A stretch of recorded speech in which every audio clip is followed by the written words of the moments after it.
Check, praise. Magandang gabi po sa inyong lahat. Purihin ang Panginoong Diyos sapagkat 2 linggo kami po ni Pe ay nasa Pilipinas. Naniniwala ba kayo na napakabilis ng panahon? Ano? Minsan, hindi mo napapansin, nandiyan na kagad yan. Kaya tama yung isang ipinasa sa akin na, hindi ko alam kung anong tawag dito, sa Facebook yan eh. Ang bilis ng panahon, dati kinakanta ko lang, paa, tuhod, balikat, ulo. Ngayon, pinahihilot ko na. Kaya sabihin po natin sa atin pong katabi na mukhang nagpapahilot na ng paa, tuhod, na nakaka-relate ka dyan, kapatid. Doon naman sa mga bata pa na 40 pababa, palagay ko naman hindi nyo pa nararanasan po yan. Mag-antay lang po kayo at mararanasan nyo po yan. Wait lang po kayo dyan at mararanasan nyo po yan. Napakainit na po ng panahon. Kanina lang din ito. Nakita ko balita, sabi sa Filipino Global, patuloy na nararanasan ang matinding init sa UAE habang nasa huling yugto na po tayo ng tag-araw. Ang Wagkrat Al-Mirsam. Nasa last part na po tayo. So papunta na po tayo ng peak at pagkatapos ay bababa na po yan. At ito ay tatagal ng hanggang August 10. Kilala bilang Cold of Summer, itong ang pinakamainit na bahagi ng taon ayon kay Ibrahim Jarwan ng Emirates Astronomy Society.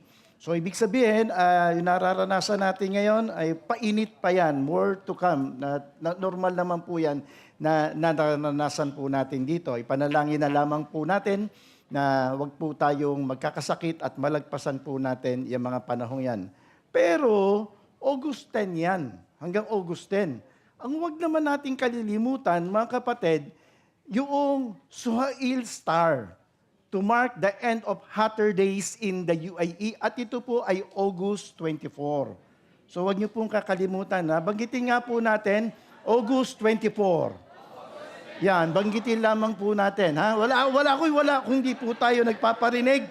Nakita ko lang yan sa balita. Alam niyo yan. Alam po niyo yan. Hindi po yan. Walang edit po yan. Ha? Suhail Star, ito ay lalabas ng August 24. August 24 po ang labas po niyan. Alam nyo, sa 2 linggo namin pong bakasyon sa Pilipinas, naging matagumpay, naging productive, at ang isa po rito ay ang Shalom Christian Center. Pakita ko lang po ang maikling video.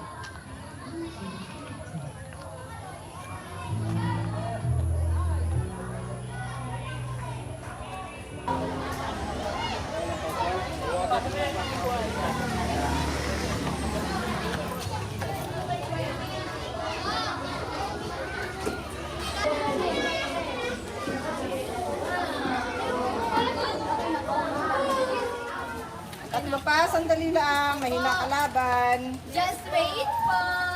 Bodo.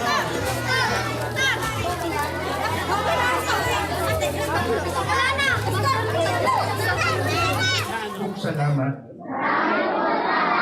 sa pag-ibig mo sa akin. Marami pong salamat sapagkat si Jesus ay namatay para sa aking mga kasalanan. Panginoong Jesus, inaanyayahan kita na pumasok sa aking puso at sinasampalatayanan na ikaw ang aking tagapagligtas. Isinusuko ko at pinatalikuran ang lahat ng aking mga kasalanan. At ikaw na po, Panginoon, ang maghari sa aking buhay. Marami pong salamat sapagkat ako ngayon ay anak mo. Sa pangalan ni Jesus. Amen. Mahigit 100 po ang tumanggap sa ating Panginoon doon sa naging gawain po natin. Praise God. At yung pong project nating kabotehan, alam niyo yun, sa Friday worship po natin yun. Ito po isang alkansya. Dinala ko rin po doon yung ating po mga sa kabotehan at meron pong 50 pamilya ang napagkalooban po ng ating po mga ayuda at nagpapaabot po sila ng pagpapasalamat sa bawat isa po sa atin. Itong coming weeks na ito ay ilo-launch ulit natin ang ating pong kabotehan. Bibigyan po namin kayo ng mga alkansya. Hulugan nyo lang kung magkano at ito po ay dadalhin po natin uli sa Pilipinas para ipagkaloob sa mga nangangailangan. Okay, mag-aral po tayo. Ito po yung ating pong series. Seek, Pursue, Conquer for Christ, a study in the life and ministry of Paul. Paalaala lamang po, nagpapatuloy po tayo, mayroong mga AI videos na akin pong ipapakita.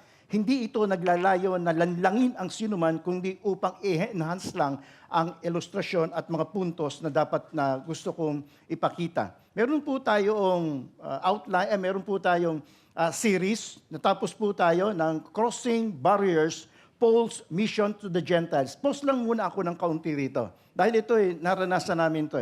Noong nasa aeroplano po kami, papunta uwi sa Pilipinas, merong isang kapatiran na doon ko lang napansin. Sabi, Pastor, nung kinukuha na namin ang bagahe namin, naalala ko yung message nyo na crossing barriers.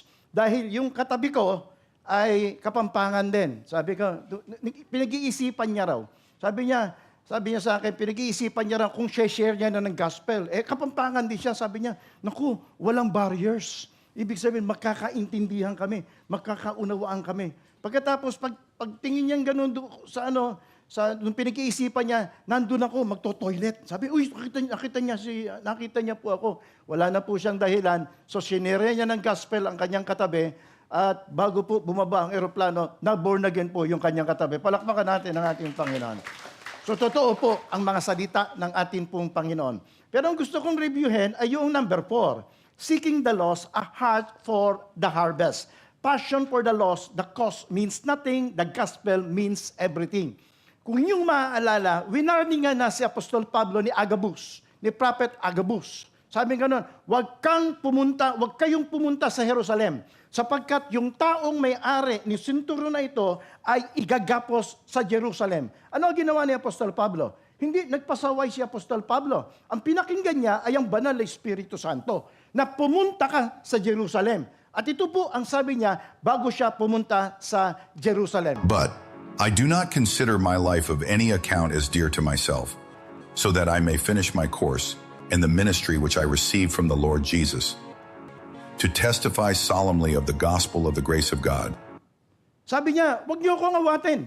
Ito ang mission ko, ito ang purpose ko, na i-testify ang ating Panginoong Jesus. Maging ako man ay mabilanggo. Lo and behold, ito yung pag-uusapan po natin. Acts chapter 21 to 26. Nabilanggo nga si Apostol Pablo. Tama si Prophet Agabus. Alam niyo po ba mga kapatid na yung pagka nabilanggo ka, yan ang isang bagay na ayaw natin. Palego at sino rito ang gustong mabilanggo? Walang gustong mabilanggo. Sapagkat ito yung mga mararanasan mo kapag ka ikaw ay nabilanggo. Ano ito? Loss of freedom, harsh living conditions, separation from loved ones, risk of violence and abuse, negative psychological effect, career, financial ruin, social stigma, limited opportunities for growth. Pero mo tatawagin ka, galing sa loob yan. Hindi ka makapag-apply ng trabaho pag ikaw ay lumabas na. Pag ikaw sabi, walang tiwala na sa iyo ang mga tao. Yun si Apostol Pablo, mga kapatid. Ito po yung kanya pong mga naranasan. Nabilanggo siya. At alam niyo po mga kapatid, nabilanggo siya, hindi lamang po isang beses. Pakikita ko po sa inyo mamaya yan. Prisoner for Christ, Paul's unshaken faith. Meron po tayong 6 na chapter na pag-uusapan. Tingnan niyo po kung ilang beses nabilanggo si Apostol Pablo. Ito ay yung direct na sinabi ng Scripture. Ibig sabihin yung explicit. Na talagang sinabi na nabilanggo siya sa 4 na pagkakataon. Pero meron pa indirect. Ibig sabihin, maaaring nabilanggo pa. So, more than 4. Kung titingnan ko si Apostol Pablo, ano ba naman itong taong to? Walang kadala-dala. Nabilanggo na ng una, hindi nadala. Nabilanggo ng pangalawa, pangatlo, pang-4, baka meron pa pang-6, hindi natin alam. Ano kaya ang dahilan ni Apostol Pablo? bakit hindi po siya nadadala? Ang titingnan po natin, yung second imprisonment niya mula Jerusalem at pinadala po siya sa Samaria. Chapter 21, verse 26. Ito po yung makikita po natin. Paul was arrested in Jerusalem, held in Caesarea for 2 years under Felix and Festus, and eventually appealed to Caesar. Nag-appeal po siya doon kay Caesar, doon sa emperor. Makikita po natin yan mamaya. Ang central thought ng atin pong pag-aaral sa araw na ito, no matter the pressure, shame, or uncertainty we may face, may we choose to walk with unshaken faith, unashamed of the gospel, and fully committed to God's purpose. Captured by Christ, driven by His purpose. Naintindihan ko na si Apostol Pablo, bakit hindi siya nadala? Sa 4 na pagkabilanggo, ano nakita ko? Captured by Christ. Nabilanggo muna siya. Binilanggo muna siya ng ating Panginoong Hesukristo. Kinaptured muna siya ng ating Panginoong Hesukristo. Daang Damascus, mga kapatid. At ito ang point ko, ito ang sasabihin ko po sa inyo, mga kapatid. Hanggat hindi mo nararanasan, hanggat hindi mo na-experience na i-captured ka ng ating Panginoong Jesus, hindi mo matututunang ipagkatiwala sa kanyang lahat. Si Apostol Pablo, ito yung kanyang naranasan. Siya muna ay kinaptured ng ating Panginoon, Damascus Road. At pagkatapos, Lord, bahala ka na sa buhay ko. Kahit ano mangyari, Lord, sa iyo na ako. Ito yung nais kong sabihin po sa inyo sa araw na ito.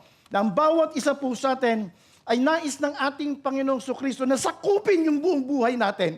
Katulad ni Apostol Pablo. Hindi ko tinutukoy, hindi ko naman sinasabi na magpabilanggo tayo. Well, kung looban ng Diyos, bakit hindi? Pero, ang sinasabi lamang po natin, mga kapatid, ang nais ng ating Panginoong Diyos, sakupin niya yung buong buhay po natin. Maaaring financial, maaaring health, o maaaring yung problema mo sa relationship. Gusto niya, isuko mong lahat yan sa Kanya at siya na po ang bahala. Naniniwala ako, mga kapatid, ang application ng ating pong pag-aaral ay hindi lamang sa pagiging bilanggo sa ating Panginoong Jesucristo, kung hindi sa pagsakop sa atin ng ating pong Panginoong Jesucristo. At makikita po natin, mga kapatid, na gagawin ng ating Panginoong Diyos ang tunay na purpose niya sa buhay po natin. Captured by Christ, driven by His purpose. Meron po tayong 3 na pag-uusapan po. Number 1, a prisoner but not alone. Number 2, a prisoner but not ashamed. Number 3, ito si Apostol Pablo, a prisoner but not aimless. Tingnan po muna natin ang number 1. A prisoner but not alone. Sabihin nga po natin. Pag preso ka, isa ka doon eh. Maliban kung marami kayo sabihin natin nakasama, nakalaboso, no? Pero unang mararamdaman mo ay yung tinatawag na nag-iisa ka doon. Nag-iisa ka doon. Wala ka sa pamilya mo, wala ka sa mahal mo sa buhay. Persecution does not mean abandonment of mission. Ito yung naranasan ni Apostol Pablo. Kung tutusin, pagka ikaw ay nabilanggo, madadala ka eh. Yeah? Madadala ka. Madadala ka na. Hindi mo na uulitin. Ano ang dahilan? Bakit nabilanggo sa Apostol Pablo? Pangangaral ng salita ng Panginoong Diyos. Pero, inulit ba niya? Yes, inulit niya. Inulit niya. Kaya may dumating na pangatlo. May dumating na pang-4 eh. So, ibig sabihin, yung pagkakabilanggo niya, mga kapatid, hindi niya inabandon ang kanyang mission. Hindi niya po inabandon. As a matter of fact, sa loob ng bilangguan, nangaral po siya doon eh. Sa loob ng kulungan, nangaral pa nga si Apostol Pablo. Sabi niya, Paul answered, I am a Jew from Tarsus of Cilicia, a citizen no ordinary city. Please, let me speak to the people. Ginamit niya yung pagkakataon na yun, mga kapatid, para mangaral sa mga tao.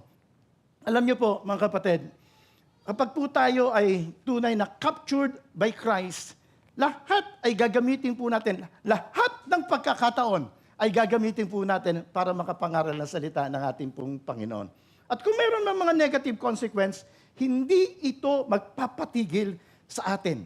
Magpapatuloy pa rin ang pangangaral ng salita ng ating pong Panginoon. Kanina nagre-research ako at meron akong isang storya na nakita. limang missionary,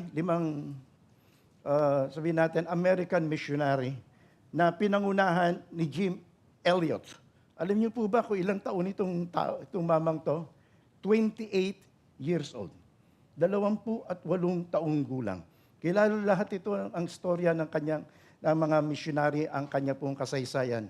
Na-assign po siya doon sa sa isang lugar. Pinuntahan talaga nila itong lugar na ito na para ipangaral ang salita ng ating Panginoon. Ang kanyang kasaysayan ay sinulat mismo ng kanyang asawa sa Through Gates of Splendor at documentary na End of the Spear.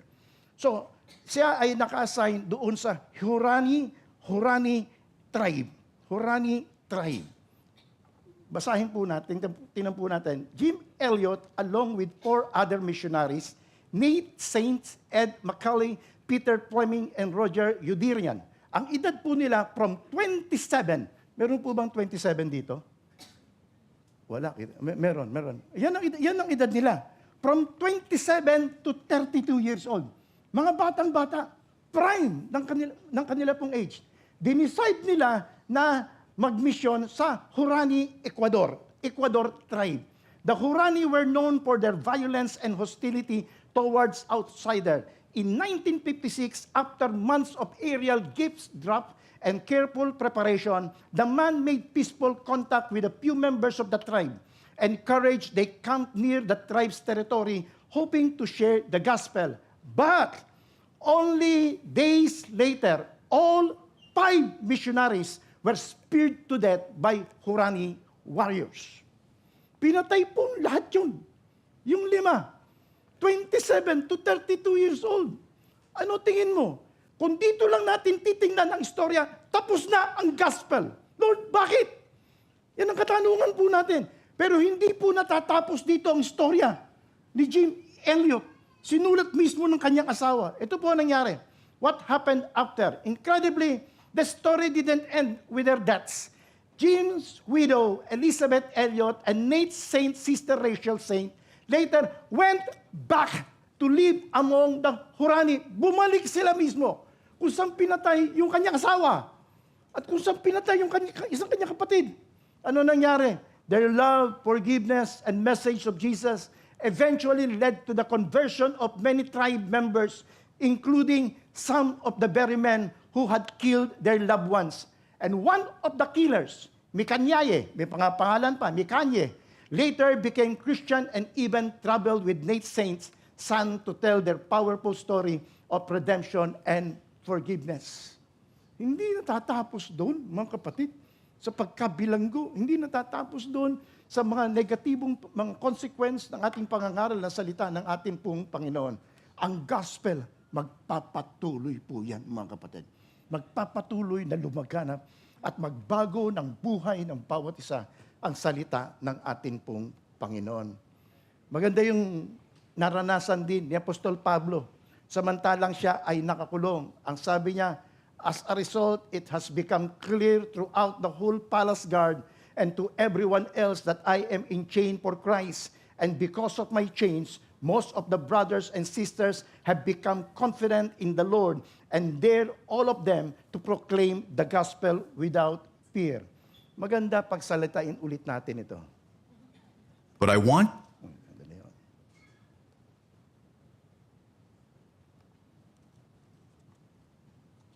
you to know, brethren, that the things which happened to me have actually turned out for the furtherance of the gospel, so that it has become evident to the whole palace guard and to all the rest that my chains are in Christ.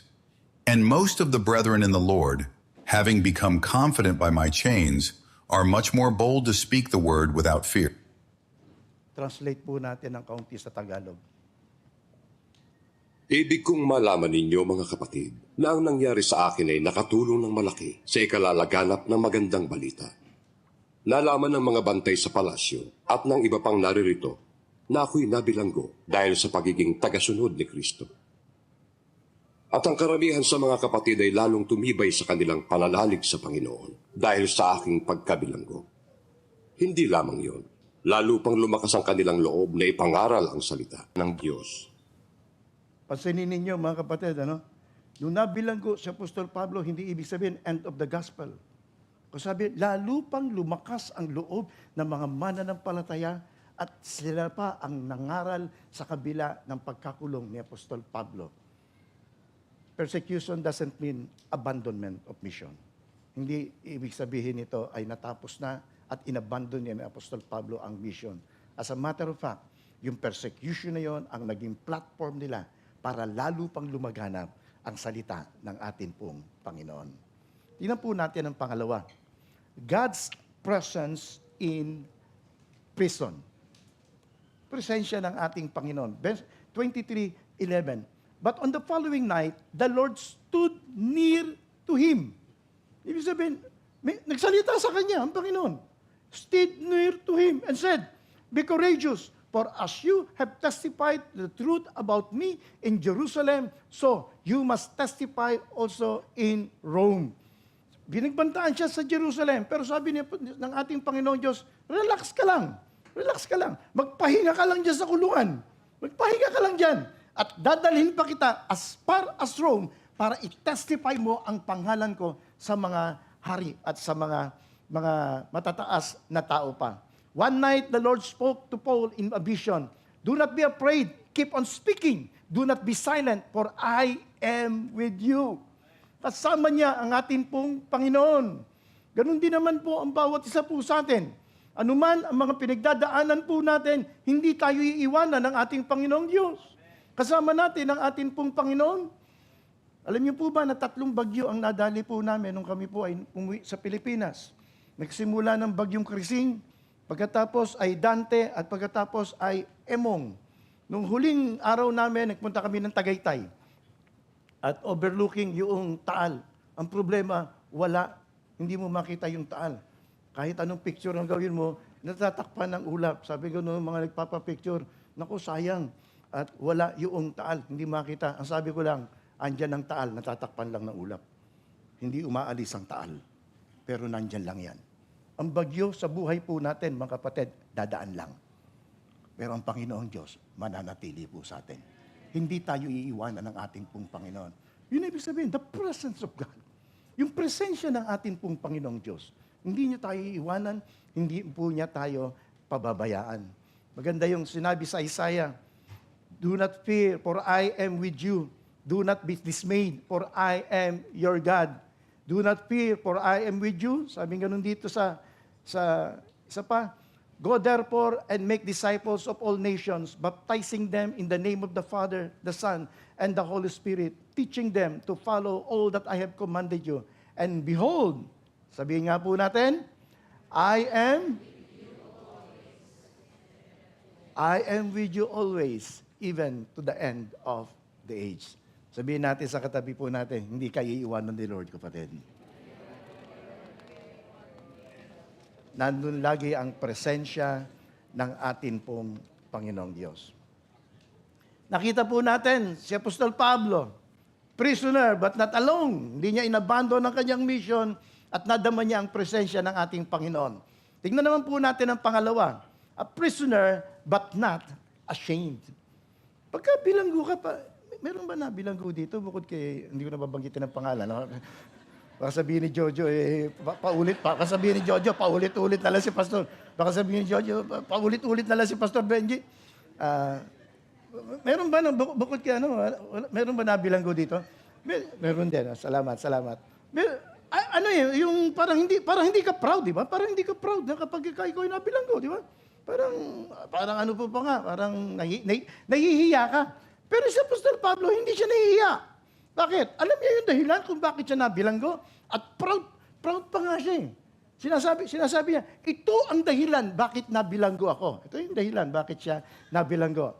Prisoner but not ashamed. Ano yung makikita po natin sa pangalawang puntos po natin?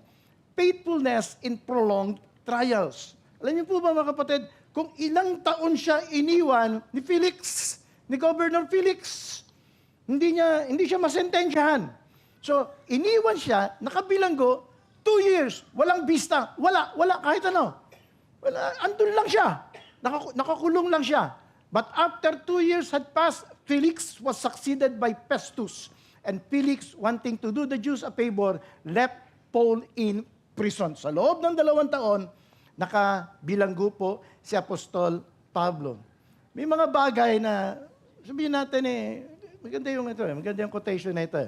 Delays do not mean denials. Minsan merong mga bagay na hindi agad pinikakalob ng ating Panginoong Diyos. Merong mga bagay na hindi mo kagad nakakamit. Pero hindi ibig sabihin, dinidinay na sa iyo yan ng ating pong Panginoon. Even when justice is slow, God is still working. Naniniwala po ba tayo doon? Praise God.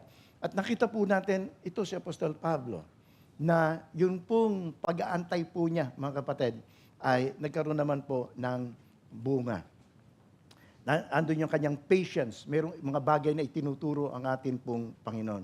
Minsan kaya hindi pinikakalob sa atin ng ating Panginoong Diyos ay meron siya magandang bagay na ginagawa. Mapapansin ninyo sa pag-in-order nyo sa restaurant, bakit yung iba? Ito natutunan ko to, sabi, bakit yung iba ang bilis?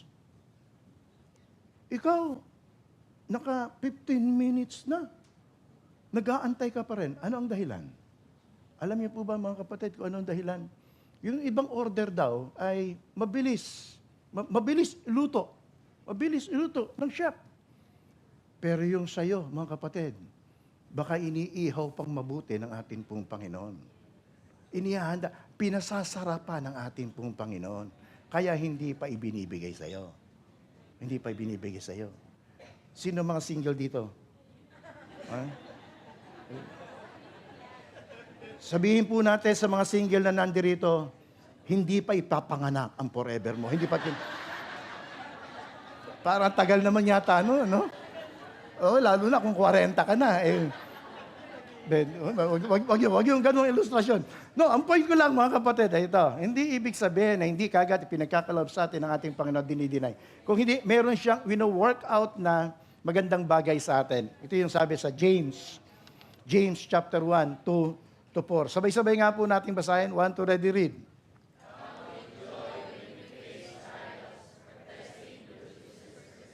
Pag meron ka doon mga trials, ano dapat mong gawin? Magala ka. Masiyahan ka. Bakit? Sapagkat merong pinoproduce ng ating Panginoong Diyos. Isang magandang karakter. Ang nice, interesado ang ating Panginoon, hindi sa pagbibigay lang ng mga bagay na nare-request po natin, kung hindi sa karakter. Anong karakter ang napuproduce sa atin? Ganun din ang sinabi sa Romans chapter 5, 3 to 5. Suffering produces endurance, character, and hope. Kaya humanda po tayo, workout pa ng ating pong Panginoong Diyos ang mga bagay na nais niyang ipagkaloob sa atin. So nakita po natin, faithfulness in prolonged trials. Pangalawa, boldness before authorities. Si Apostol Pablo, andun yung kanyang boldness before authorities. Tingnan natin kung ilan ang defense niya, no? Medyo maliit, pero tingnan natin lang yung mga message niya. The Jewish crowd sa Acts chapter 22, ang message niya ay, I was like you before, but God transformed me through Jesus and sent me to the nations.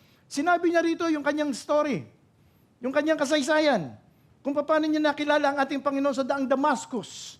Pagkatapos sa Roman Tribune, kay Commander Lysius, I am a Roman citizen and deserve a lawful trial. Lalatiguhin siya. Sabi niya, hindi mo ako pwedeng latiguhin. Bakit? Roman citizen ako. I appeal to Caesar. Sabi niya gano'n. Nagulat ngayon yung tao. Sabi, hindi siya pinalatigo. Sa Jewish Sanhedrin, iniharap din siya sa Sanhedrin. Ano ang message niya? I am on trial because I believe in the resurrection. Sapagkat nakita niya mismo si Jesus Christ na nag-resurrect. Pinatunayan niya yon. Pinatunayan niya ni Apostol Pablo.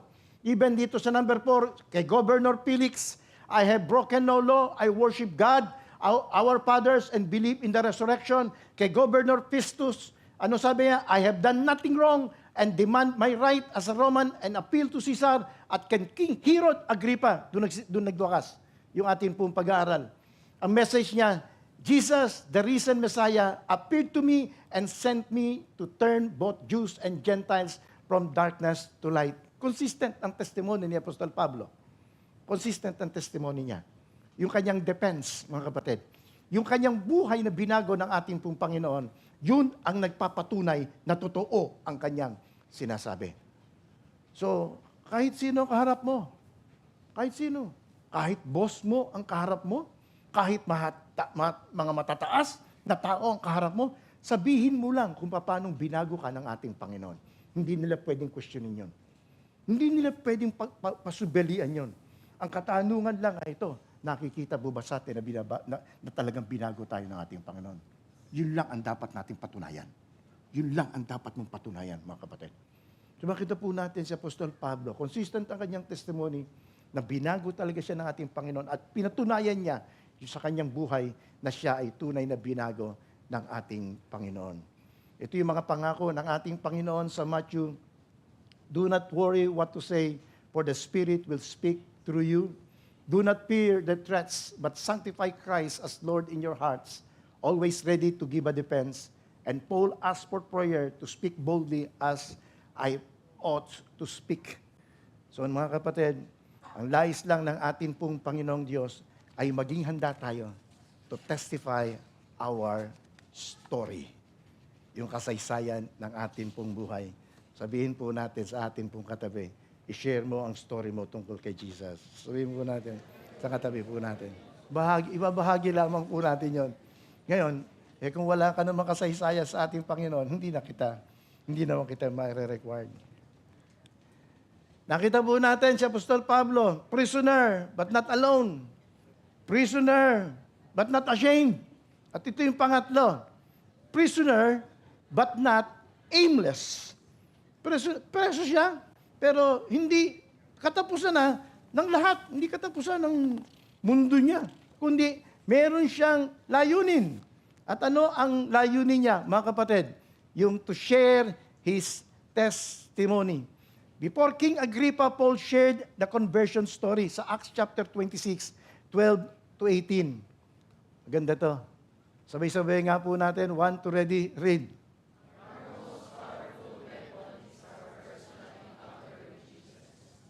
At ano mga kapatid ito? Lahat po ba tayo rito ay nakakaroon na ng personal encounter with Jesus?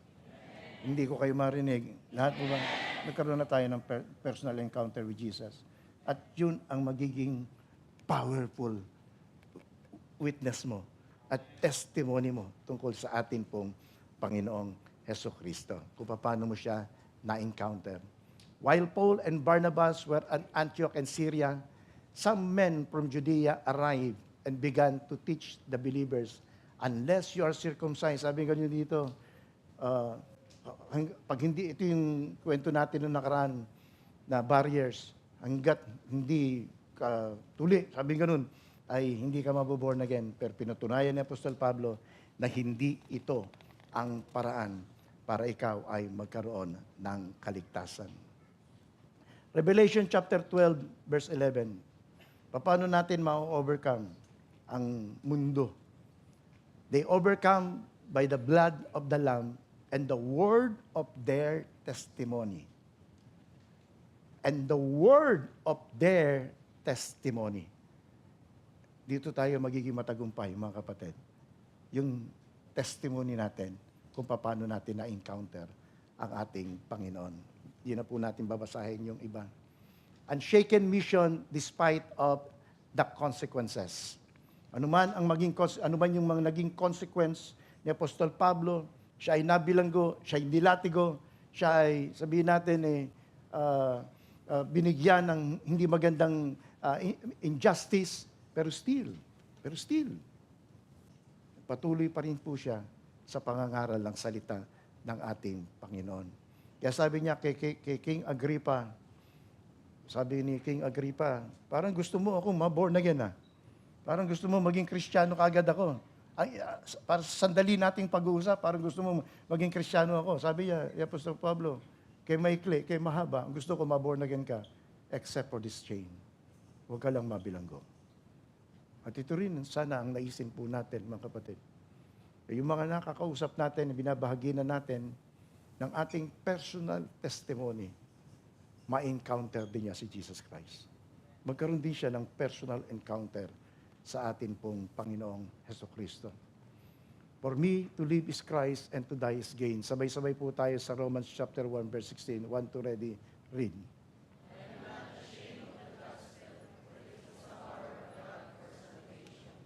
Hindi niyo po ba kinakahiya ang gospel?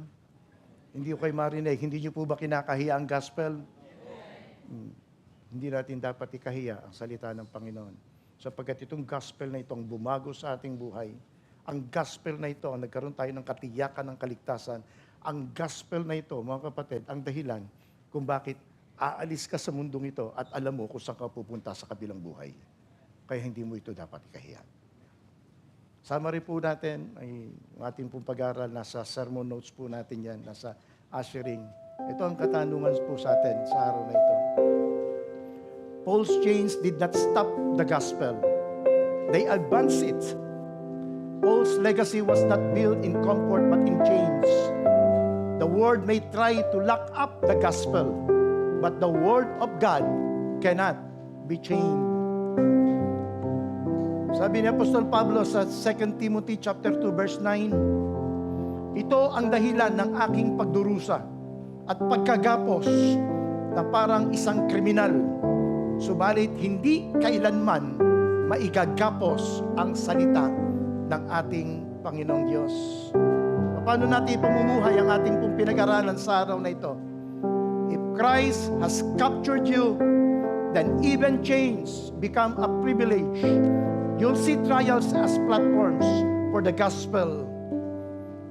Maging prisoner tayo ng ating Panginoon at magiging prisoner tayo sa purpose ng ating Panginoon. Captured by Christ, driven by His purpose. God bless us, mga kapatid.